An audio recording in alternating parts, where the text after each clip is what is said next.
यीशु मसीह के नाम से सबको जय मसीह की। आज का वचन है कुरिन्थियों के पहली पत्री उसका 14 अध्याय 2 वचन। क्योंकि जो अन्य भाषा में बातें करता है वह मनुष्यों से नहीं परंतु परमेश्वर से बातें करता है। मेरे प्रियो, यहाँ पर पवित्र प्रेरित पौलुस अन्य भाषा के विषय में कहते हुए हम देख सकते हैं। अन्य भाषा के वरदान क्या है? वह आत्मिक वरदानों में से एक है।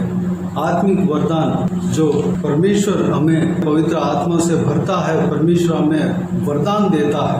9 वरदान, उसमें से अन्य भाषा के वरदान एक है। यानी कि जब एक व्यक्ति परमेश्वर प्रभु यीशु से विश्वास रखता है और विश्वास में आगे बढ़ता है तो परमेश्वर उस व्यक्ति का पापों को क्षमा करते हैं और उनको अपने आत्मा से भरते हैं।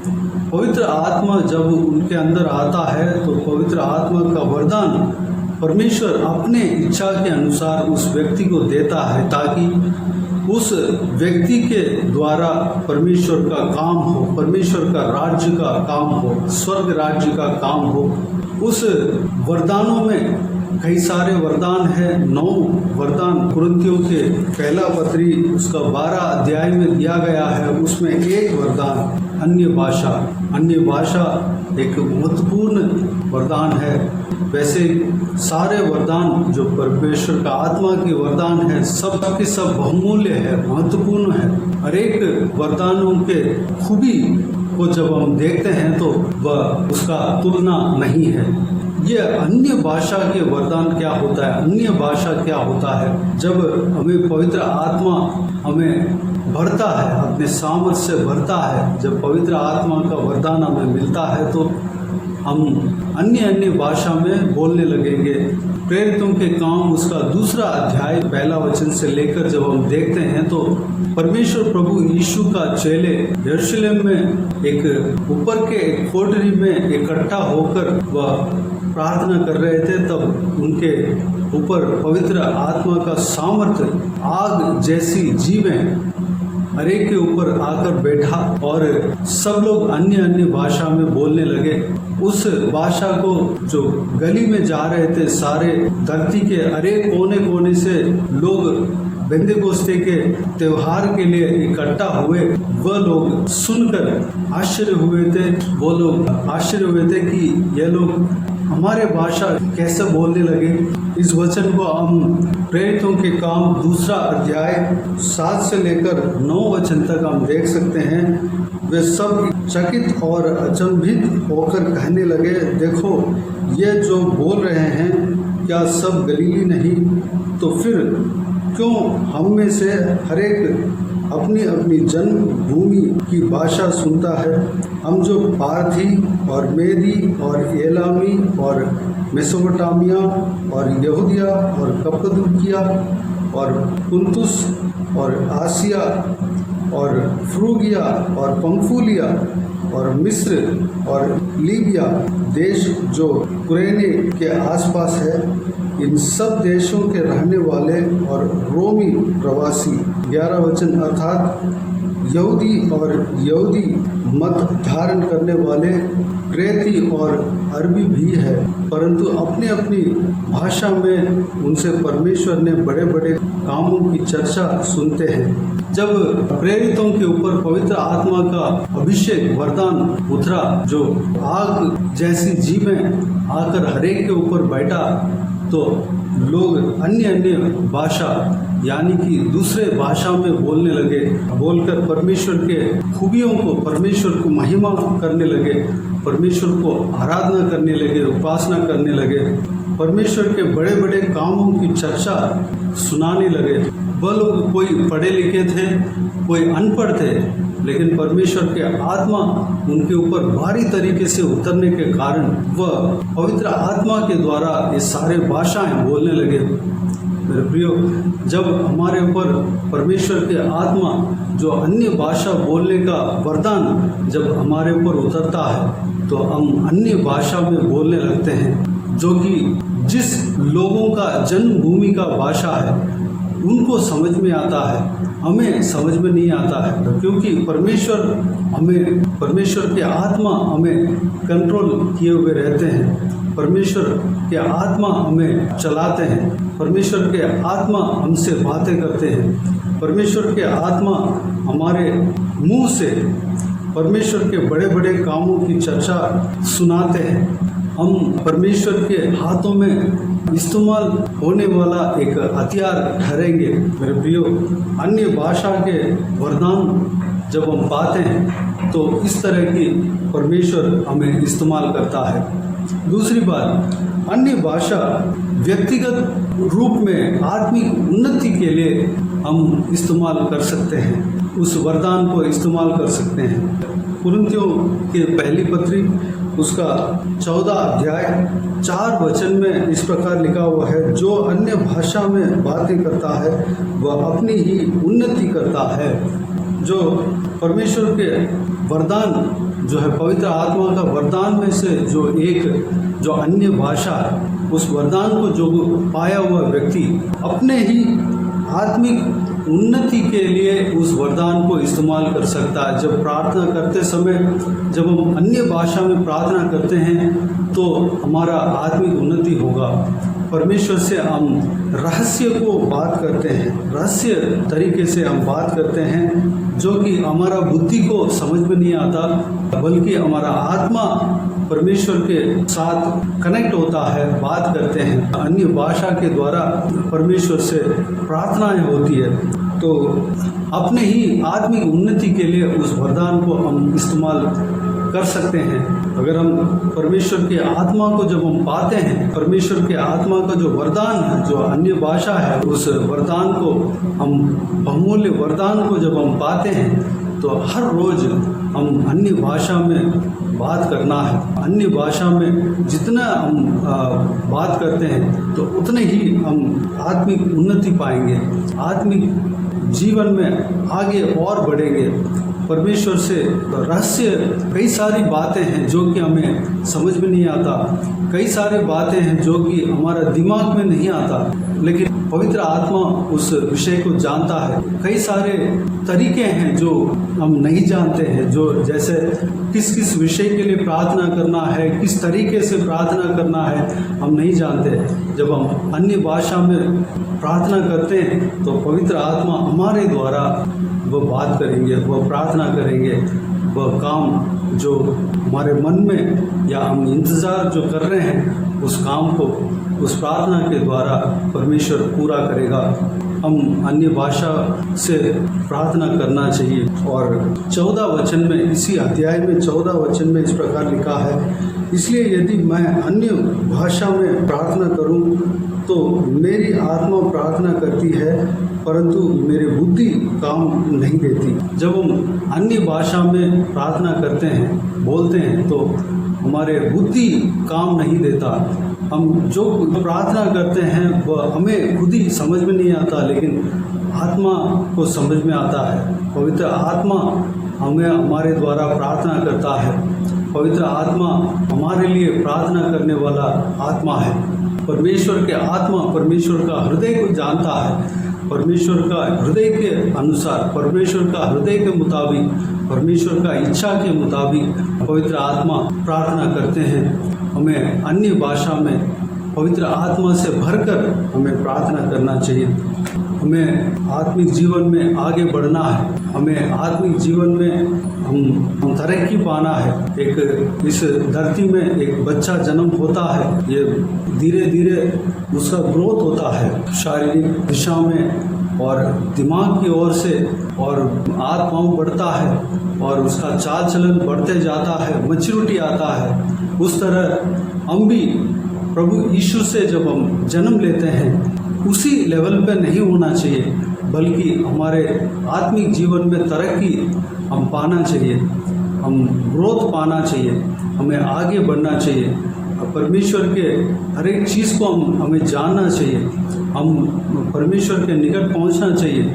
आत्मिक जीवन में जब हम आगे बढ़ते हैं तो आत्मिक विषय को कई सारा विषय को हम जान सकते हैं, कई सारा परीक्षा को हम जीत कर जब हम जाते हैं, आगे जाते हैं, परमेश्वर हमें कई सारा सीक्रेट बातें, जो रहस्य बातें हमें बताता है और अपने राज्य के लिए इस्तेमाल करता है। हमें आत्मिक जीवन में आगे बढ़ना है। जिस तरह हम स्कूल में एलकेजी में हम एडमिशन होते हैं, एलकेजी में जाकर हम स्कूल में जाते हैं, एडमिशन होते हैं और एलकेजी में ही नहीं रहते हैं, बल्कि UKG, first standard, second standard ऐसा प्रमोट होते जाते हैं। परीक्षा आती है, उसमें लिखकर पास होते हैं और अगले स्टेप में हम जाते हैं। ठीक उसी तरह हम आत्मिक जीवन में जिस तरह जैसे हम परमेश्वर प्रभु यीशु को जाना, उस विश्वास में ही नहीं बल्कि उस विश्वास से और आगे बढ़ना है। हमारा विश्वास को आगे बढ़ना है, आत्मिक जीवन में हमें आगे बढ़ना है। तो हमें आत्मिक जीवन में अगर आगे बढ़ना है तो हमें पवित्र आत्मा का वरदान है, हमें ज़रूरत है। पवित्र आत्मा का वरदानों में से अन्य भाषा की वरदान खुद का व्यक्तिगत जीवन में तरक्की लाता है। जितना अन्य भाषा में बात करते हैं, जितना अन्य भाषा में प्रार्थना करते हैं, हम व्यक्तिगत रूप पर हम आत्मिक उन्नति पा सकते हैं। परमेश्वर से हम मांग सकते हैं कि परमेश्वर हम अन्य भाषा में प्रार्थना करने का वरदानों से हमें भरना। इस तरह की जब हम बात करते हैं तो परमेश्वर हमें ज़रूर उस वरदानों से हमें भरेगा और उस वरदानों को हमें जितना हम उस वरदानों को इस्तेमाल करते हैं तो हम और उस वरदान में आगे बढ़ेंगे। उस वरदान के द्वारा हमारे खुद का आत्मिक उन्नति होगा, व्यक्तिगत रूप में आत्मिक उन्नति होगा, तरक्की पाएंगे और परमेश्वर के राज्य के लिए बहुतायत से इस्तेमाल कर सकते हैं। जो परमेश्वर के दास, जो बड़े बड़े दास थे, जो कि परमेश्वर के हाथों से इस्तेमाल हुए थे, उनकी तरह परमेश्वर हमें भी इस्तेमाल करेगा, हमें बढ़ाएगा। जब हम आगे बढ़ते हैं तो हमारे हाथ में परमेश्वर जिम्मेदारियां देगा। जिम्मेदारियां जब हम पाते हैं तो परमेश्वर के लिए और हम काम कर सकते हैं। जब हम परमेश्वर के लिए हम काम करते हैं तो हमें उससे ज़्यादा संतुष्टि हमें और किसी चीज़ में नहीं मिलता।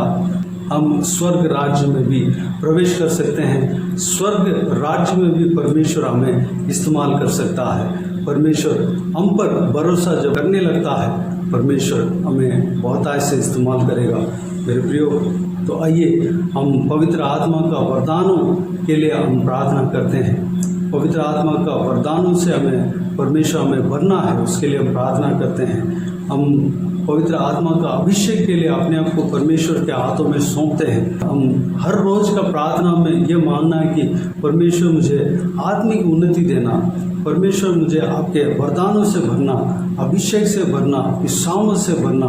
इस तरह की हम परमेश्वर से प्रार्थना करें तो परमेश्वर हमें उनके अभिषेक से भरेगा, पवित्र आत्मा का अभिषेक से भरेगा, उनके सामर्थ से भरेगा।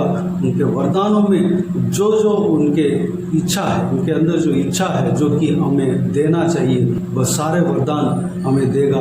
विशेष करके हम जब अन्य भाषा बोलने का वरदानों से जब हम भरेंगे, जब हम मांग के हम पालेंगे तो परमेश्वर उस वरदानों को हमें देगा और उस वरदान को हम अपने आत्मिक उन्नति के लिए इस्तेमाल कर सकते हैं। जब हम आत्मिक उन्नति पालेंगे तो उस वरदानों को रखकर हम उस वरदानों के द्वारा दूसरों का आत्मिक उन्नति के लिए हम इस्तेमाल कर सकते हैं। भाषाओं को अर्थ बताना, यह भी एक अलग वरदान है। उस भाषाओं का अर्थ बताना, इस वरदानों को इस्तेमाल कर हम दूसरों का आत्मिक उन्नति के लिए उस वरदान को इस्तेमाल कर सकते हैं। तो आइए मेरे प्रियो, हम प्रार्थना में जाएं। स्वर्ग पिता दयालु परमेश्वर, आपको धन्यवाद देता हूँ आज के इस बहुमूल्य वचन के लिए। आपको धन्यवाद देता हूँ परमेश्वर, बीते हुए दिनों में हमें संभाला, बचाया, सुरक्षित रखा। आपको धन्यवाद देता हूँ आज के इस बहुमूल्य वचन के द्वारा हमसे जो बातें किया, हमने जो मनन करने के लिए अनुग्रह दिया, आपको धन्यवाद देता हूँ परमेश्वर। आत्मिक वरदानों के विषय में हमने थोड़ा बहुत देखा, इसलिए धन्यवाद देता हूँ परमेश्वर। उस 9 वरदानों में से पिता एक वरदान जो अन्य भाषा, उस वरदानों के बारे में, उस वरदान के बारे में हमने देखा, उसके लिए धन्यवाद देते हैं पिताजी। उस वरदान के द्वारा हम आशीष पाना है परमेश्वर, उस वरदान से हमें भरना पिता। हम हर एक जन हम परमेश्वर इस सेवकाई में जुड़े हुए हर एक जन उस वरदानों से भरने पाए, अनुग्रह देना पिता, ताकि हम सब आत्मिक उन्नति पाने पाए, हर रोज अन्य भाषा में बोलकर हम प्रार्थना करने पाए परमेश्वर पिताजी। उस अन्य भाषा जब बोलते हैं तो हमारा बुद्धि को समझ में नहीं आता है, बल्कि पवित्र आत्मा एक तरीके से जितना जैसे प्रार्थना करना है, जिस तरीके से प्रार्थना करना है, पवित्र आत्मा हमारे द्वारा प्रार्थना करते हैं परमेश्वर। हालेलुया। पवित्र आत्मा का जो उस वरदान के द्वारा जब हम प्रार्थना करते हैं परमेश्वर, हम रहस्य को प्रार्थना करते हैं, किसी को भी समझ में, तो कोई शैतान को समझ में नहीं आता है परमेश्वर। धन्यवाद देता हूँ पिता, हालेलुया। मैं अब धन्यवाद देता हूँ परमेश्वर, हालेलुया। हम आत्मिक उन्नति पाने पाएँ, उसके लिए हम अन्य भाषा का वरदान मांगते हैं परमेश्वर। हर एक जन को अन्य भाषा बोलने का वरदानों से भरना पिता, धन्यवाद देता हूँ परमेश्वर। हम सभी को आशीष देना, संभालना परमेश्वर, सारा व्यूअर्स को इसी तरह आशीष देना, संभालना पिता, हालेलुया। धन्यवाद देता हूँ, हालेलुया। जो कोई भी जन परमेश्वर जो कुछ भी विषय के लिए प्रार्थना कर रहे हैं परमेश्वर, सारा प्रार्थना का विषय का उत्तर देना, सारा उनका मन के चाहत को पूरा करना, मन की इच्छाओं को पूरा करना परमेश्वर, सारा सबका ज़रूरतों को पूरा करना, किसी को भी कोई भी कमी घटी ना होने देना, भरपूर आशीष देना परमेश्वर पिताजी, हालेलुया। देश के लिए हम विशेष करके प्रार्थना करते हैं परमेश्वर, जहाँ जहाँ जान का नुकसान हो रहा है परमेश्वर, वहाँ पर आप कार्य करना पिता, कोई जान का नुकसान नहीं होना चाहिए परमेश्वर। लैंडस्लाइडिंग और कई तरीके का तमाम परमेश्वर हादसाएँ हो रहा है परमेश्वर, उस हादसा से लोगों को बचाना परमेश्वर, उनके ऊपर दया करना पिता, धन्यवाद देता हूँ परमेश्वर पिताजी। आइंदा ऐसे परमेश्वर हादसा नहीं होने देना परमेश्वर, जो कि उस वजह से लोगों का नुकसान पहुंच सके, लोगों का जान का नुकसान पहुंच सके पिता, ऐसा हादसा नहीं होने पाए, अनुग्रह देना, लोगों को बचाना परमेश्वर, लोगों को उद्धार करना पिता, आपको जानने पाए परमेश्वर, आपके प्रेम को जानने पाए, आनंद जीवन में प्रवेश होने पाए, स्वर्ग राज्य में प्रवेश होने पाए पिता, अनुग्रह देना, हर एक के ऊपर दया करना परमेश्वर, सारा व्यूअर्स को आशीष देना, आपके हाथ में सौंपते हैं पिता, सुरक्षित रखना, बुराई से बचाना, दुष्ट लोगों से बचाना परमेश्वर, आपके लहू से छिपाना पिता, धन्यवाद देता हूँ पिता। हर बच्चों को सुरक्षित रखना, महिलाओं को सुरक्षित रखना पिता, बुराई से बचाना परमेश्वर, आपके लहू से छिपाना पिता, धन्यवाद। हर एक ऊपर आपके हाथ हमेशा बने रहने पाए परमेश्वर, कोई भी कमी घटी ना होने देना, भरपूर आशीष देना पिता परमेश्वर, अन्न जल में आशीष देना, पहनने के लिए, रहने के लिए परमेश्वर आशीष देना पिता, बच्चों का पढ़ाई में आशीष देना परमेश्वर, सारा ज़रूरतों को पूरा करना। बाकी सारे बातों को आपके हाथों में सौंपते हैं, जो बीमार है उनको आपके हाथों में सौंपते हैं परमेश्वर, उन्हें छूना, चंगा करना, प्रभु यीशु मसीह के नाम से चंगा होने पाए, अनुग्रह देना, हालेलुया। धन्यवाद देता हूँ, चंगा दिया, धन्यवाद देता हूँ परमेश्वर, आपने चमत्कार किया, धन्यवाद देता हूँ। बाकी सारे बातों को आपके हाथों में सौंपते हैं, सारा आदर, महिमा, जलाल आपको मिलते रहे, सारा दुआ प्रार्थना को प्रभु यीशु मसीह के नाम से मांगते हैं, सुन और ग्रहण कर, आमीन आमीन। प्रभु यीशु मसीह के नाम से, प्रभु यीशु मसीह का आशीष और अनुग्रह हम सभी के ऊपर बने रहे, आमीन आमीन। मेरे प्रियो, इस चैनल को सब्सक्राइब करें और शेयर करें। अगर किसी को भी प्रार्थना का विषय हो तो डिस्क्रिप्शन में दिए हुए नंबर पर कॉल करके प्रार्थना करा सकते हैं, हम आपके लिए प्रार्थना करेंगे। आप अपने व्यक्तिगत प्रार्थना में हमारे लिए प्रार्थना कीजिए, इस सेवकाई के लिए, इस सेवकाई में जुड़े हुए हर एक जन के लिए, हर एक आत्मिक उन्नति के लिए, तरक्की के लिए, आत्मिक आशीष के लिए, संसारिक आशीष के लिए, पारिवारिक आशीष के लिए प्रार्थना करें। परमेश्वर आप सबको आशीष दे। इस सेवकाई का उन्नति के लिए भी प्रार्थना करें। अगर आप इस सेवकाई के द्वारा परमेश्वर से आपके जीवन में आशीष मिला हो, वो भी हमें बता सकते हैं, ताकि हम सब मिलकर परमेश्वर को धन्यवाद दे सकें, महिमा कर सकें। प्रभु यीशु आप सबको आशीष दे, आमीन आमीन।